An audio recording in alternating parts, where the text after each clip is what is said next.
Thank you, and good morning, everyone.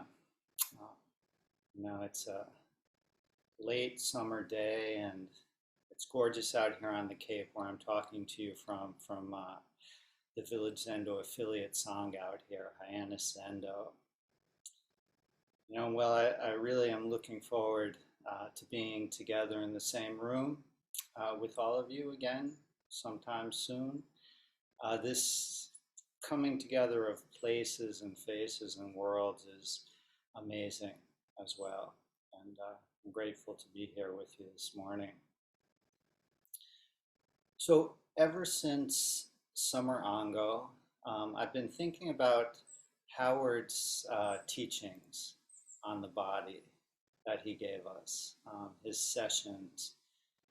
And in his instructions, he said he changed paying attention to what's going on to giving attention. Give your attention to your body in this moment. And for some reason that struck me deeply. It resonated with me. And so for the past month, this idea has been kind of recurring like a refrain in my life. Attend to this. Attend to, or just attending. Attending to this morning. This beautiful morning with the wind blowing outside, the sun is shining. Attending to our zazen this morning together, to this talk. And this attending to, I think, is giving our energy to this moment, engaging in just this moment, this place, this place that's made of so many places, this coming together of all these worlds and spaces. And it's just this time, this meeting. This is Ichigo Ichie, one time, one meeting. The root of the word attend is to give energy to, and it also is to listen to the world.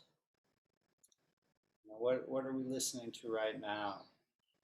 My voice, and maybe you hear the wind and birds in my background, the space you're in, your own hearing, the sounds of your space and body, the inner dialogues.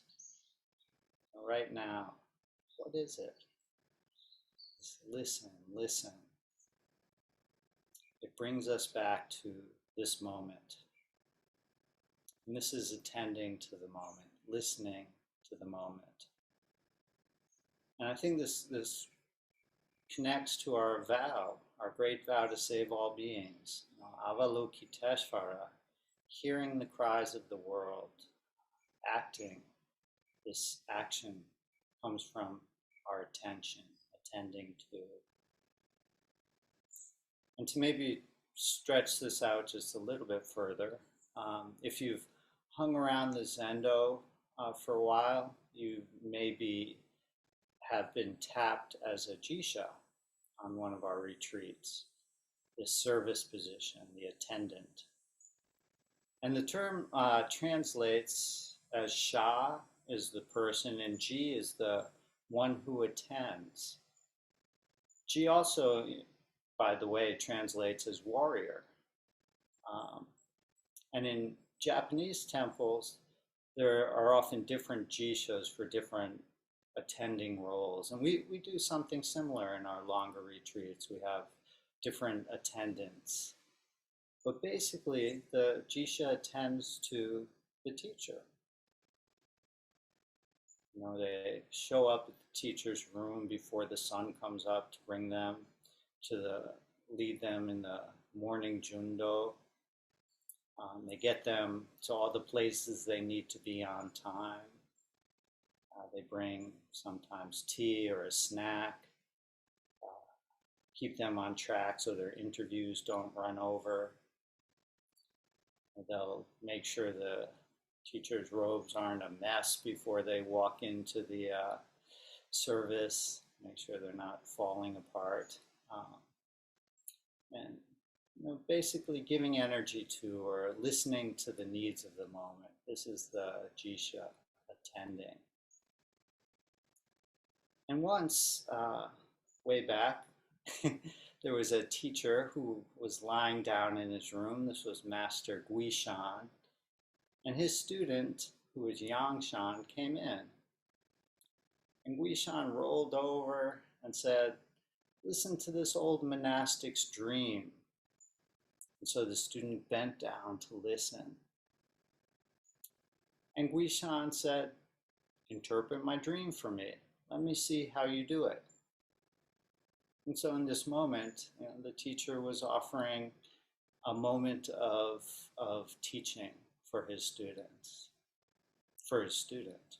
This was his teaching in that moment. And the student, who was pretty sharp, just attended to the moment. He brought him a basin of water and a towel.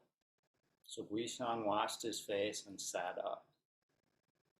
And then another of his students came in, and Zuigan said to this student, "Yangshan Huiji," that's Yangshan's name, "and I have been sharing miracles. This is no small matter. This is no small matter."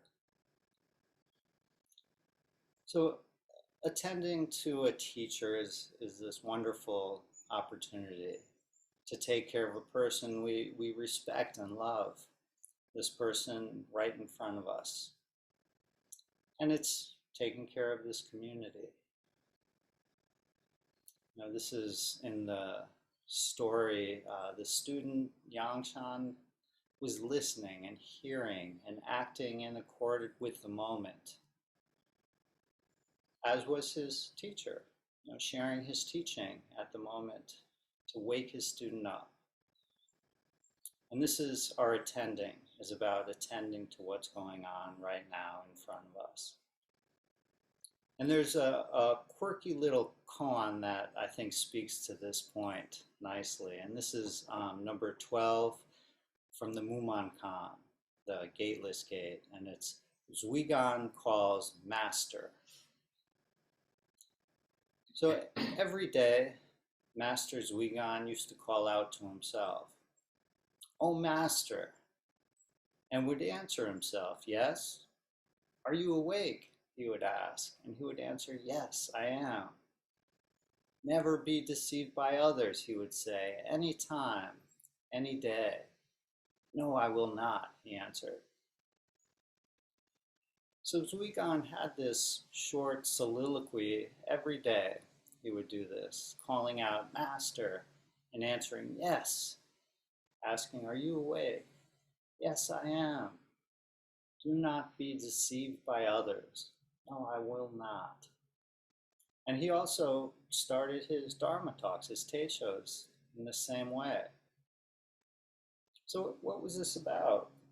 We might think it's his creation to help him stay present, to wake up, a little mindfulness practice to remind himself, wake up, be awake.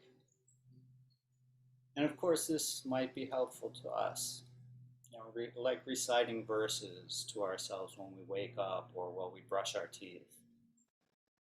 But this really misses Zuigan. I think we have to ask, who is he calling out when he says, "Master"? Is this the teacher, like the student and the teacher? Is it someone separate from Zuigan, separate from us? Is it some state apart from who we are right now? Or is it, as Shibayama Roshi suggests, Zuigan calling out to the unnameable reality, the true person of no rank, to his face or your face before your mother was born? This calling out is this moment as it's arising. "Master," right now. There's a related koan that tells the story of one of Zuigan's students who came to a different teacher named Gensha. And when Gensha asked about his practice with Zuigan, the student recounted Zuigan's calling out every day and answering. And Gensha asked him, why didn't you stay longer with Zuigan to continue studying? And the student said, well, Zuigan passed away. Gensha then asked, if you call out now, "Oh Master," will he answer? Right now. Unfortunately, this monk wasn't quite ripe at the moment, and he didn't understand that this master was nothing but himself attending to this moment. So when Zuigan calls out Master, the moment answers him, yes, Master, yes. And this yes is this kind of complete affirmation. This moment is alive and responsive to his question. Yes, right here, right now, awake, alert. And Zuigan is Zuigan, and I am me, and you are you. And this yes is to me like Joshu's no.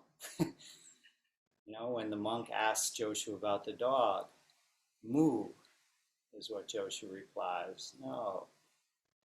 But this is not no is the opposite to yes. Joshu's moo is complete, so complete nothing can escape it. And Zuigan's yes is just like this. There's nothing left out. No place to drive a wedge into this yes. Do not be deceived by others. No, I won't. So in his comment on this koan, Muman says, old Zuigan himself sells and himself buys. He has a lot of masks of goblins and demons to play with. Why? Me! A calling one, an answering one, an awake one who will not be deceived by others. If you take these different appearances as really existing, you are altogether mistaken. So a calling one, an answering one, an awake one, and one who will not be deceived by others. So maybe this calling one is what brought us to practice in the first place. Calling out, what is my life? What am I doing here? Maybe I'll try this and see. And maybe we stay because this yes, this kind of before ideas, before knowing, resonates with us. And perhaps, you had a moment or an instant during our Zazen when the conversation quieted, when the breeze came through the window, and it was just this moment, just dropping away.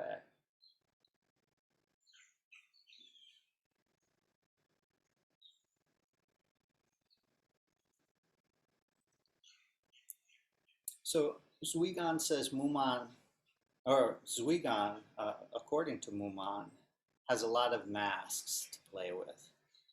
Goblins and demons, right? And these might be familiar to you. My doubting self, or my fearful mask, the scold. It tells me what I'm doing wrong, or what they're doing wrong. We have the righteous mask, and the mask that's us filled with all this shame. And they show up in this kind of unending parade during our Zazen. And it's tempting to invest these roles with some kind of permanence, some kind of self to them. The good and the bad. This is how I am. This is who I am. I'm a Zen student, I'm like this. But if we take them as really existent, warns Muman, or not empty of a separate self as we chant in our Heart Sutra, then we miss it. When we hold on, we miss this moment, this meeting.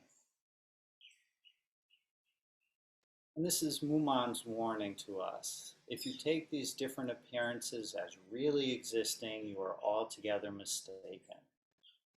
Do not cling to these masks, nor to our calling out, or even this answering one, this moment of peace. Right? This yes. Now, thinking that this master that Zuigan's calling out to, or this awakening, is somehow separate from the mask we put over ourselves. Thinking these are two different things. This is how we deceive ourselves. And so we practice attending to each moment as it arises. The demon mask is here with 8 arms and 3 heads. The goblin mask, the 12-foot golden body. And our job is to notice, to attend. And by giving attention, we connect to this changing shape of this arising moment.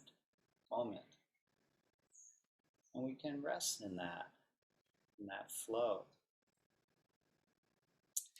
So when Zuigan was a student, still searching for something solid to cling to, he asked his teacher, Yanto, he said, what is the fundamental constant principle?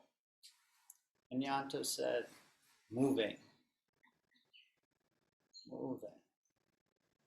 Now, what is this moving? Right now, me speaking and you listening. The thoughts going on in the background, these birds and breezes outside, maybe some pain in a hip or a knee. Together, we're attending this moment, this fluidity, this movement. And when we attend it, we don't see it because we are moving. We are this life. Just attend. The joy of this moment and bearing witness to the deep suffering all around us and in us today. Offering what is needed in this moment. Because we keep calling out over and over, Master, yes. Are you awake? Yes. Fugan, yes. Try it. Try it.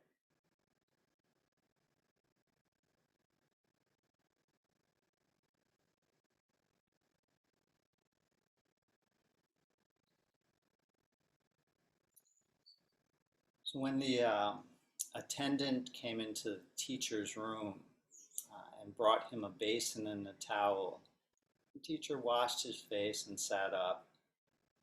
And then this other student came in. This was Xingyan. He came in, and the teacher Guishan said, Yangshan and I have been sharing miracles. This is no small matter. And Xiangyan, the student who came in, said, I overheard you from the doorway. And so the teacher said, well, now you try it and I will see. And Xiangyan made a bowl of tea and brought it to him. Guishan sighed and praised them, saying, you two students surpass even Shariputra and Magayana with your miraculous activity. Bringing a bowl and a towel when the teacher wakes up. Guishan washing up and sitting up, making some tea and drinking it. And commenting on this exchange, Dogen says, Yanto, Guishan, and Xiangyan are engaged in unsurpassable miracles. This is just doing what is called for, what is needed. And all day long we can engage in unsurpassable miracles.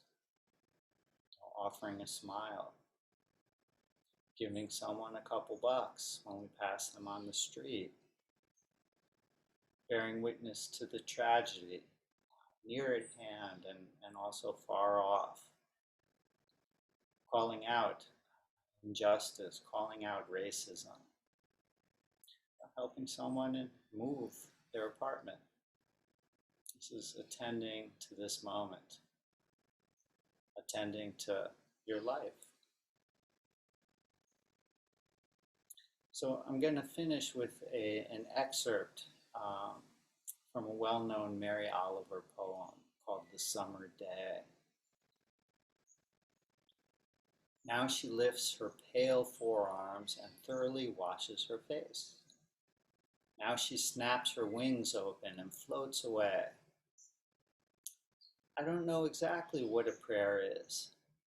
I do know how to pay attention, how to fall down into the grass, how to kneel down in the grass, how to be idle and blessed, how to stroll through the fields, which is what I have been doing all day. Tell me, what else should I have done? Doesn't everything die at last and too soon? Tell me, what is it you plan to do with your one wild and precious life? So thank you for your attention this morning.